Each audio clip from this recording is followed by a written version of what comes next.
नाज़रीन गिरामी, गुस्ताख़ रसूल मलऊन फ़याज़ बिन यासीन के बारे में बात करते हैं, जो हैदराबाद में कुरान के ज़रिए से इलाज कराने के नाम पर ख़वातीन और जो आम मुसलमान होते हैं जो इलाज के लिए इसके पास आते हैं उसको जो है मुर्तद करने की कोशिश कर रहा है, उनके अक़ीदे पर डाका डालने की कोशिश कर रहा है।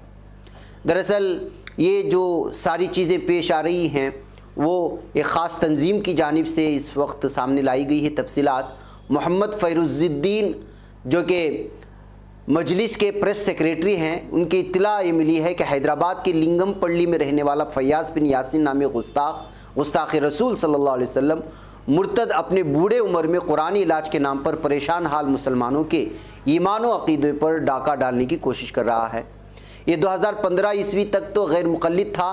धुतकारे ज़माने के साथ उसके वालिद के इंतकाल के बाद घरेलू झगड़े हुए, बीवी ने उस पर तलाक़ का मुक़दमा भी दायर किया, फिर बीवी से अलहदगी हो गई। मजलिस तहफ़्फ़ुज़ ख़त्म नबूवत ट्रस्ट कामारेड्डी की जानिब से मुनक़िदा उलमाया व अइम्मा व दीनी खुद्दाम की मुशावरती इजलास से मेहमान आलिम दीन मोहतरम मौलाना इकरामुद्दीन साहब सदर मजलिस तहफ़्फ़ुज़ ख़त्म नबूवत ने खिताब करते हुए कहा कि आदमी गुनाह करता है तो एक नुक्ता शैतान की शक्ल में बनता है। जैसे जैसे गुनाह बढ़ेंगे जरासीम की तरह बहुत सारे शयातीन पैदा हो जाते हैं।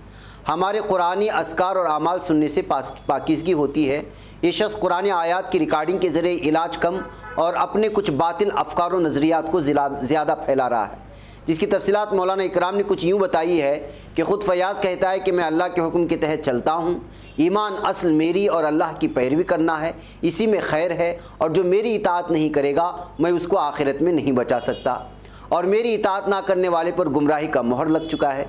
मेरी इताअत के बग़ैर नमाज और हज की इबादतें सब बेकार हैं।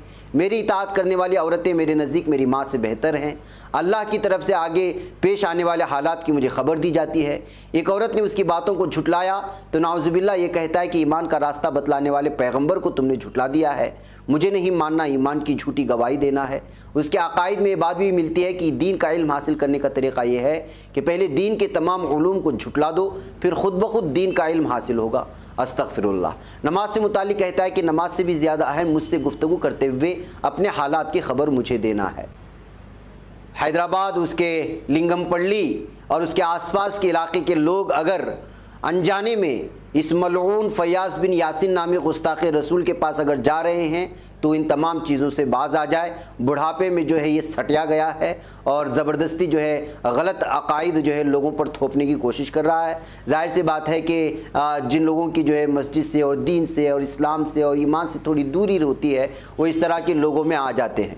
इस वजह से इस फ़याज़ बिन यासीन नामी शख्स को जो है नंगा करना और इसको लोगों के सामने इसके हक़ाइक़ को बयान करना उलमाए हैदराबाद की ज़िम्मेदारी बनती है। लिहाजा इस बात को संजीदगी से लें। और लिंगमपल्ली का रहने वाला फ़याज़ बिन यासीन इस वक्त लगातार डाका डालने की कोशिश कर रहा है, और जो मजलिस तहफ़्फ़ुज़ ख़त्म नबूवत है उनसे भी जो है उन्होंने जो मीटिंग मुनाक़िद की है उसकी सराहना होनी चाहिए। और इसके अलावा इसको मज़ीद मजबूत देकर के इस शख्स के सिलसिले में जो भी गलत अकायद फैलाने की कोशिश कर रहा है इस सिलसिले में जो है पूरी तरह से तवज्जो देने की उलमाए हैदराबाद और आसपास के इलाकों की भी ज़िम्मेदारी बनती है। लिहाजा इस जानिब ज़रूर तवज्जो दें। बहरकैफ़ नाज़रीन गिरामी, आइए अब बात करते हैं। एक मुस्लिम शख्स मज़दूरी मांगने गया, यानी जो मज़दूरी कर चुका था लेकिन उसको गोली मार करके ज़ख्मी कर दिया गया। किस तरह हालात बदलते जा रहे हैं आप अंदाज़ा लगा सकते हैं। बहट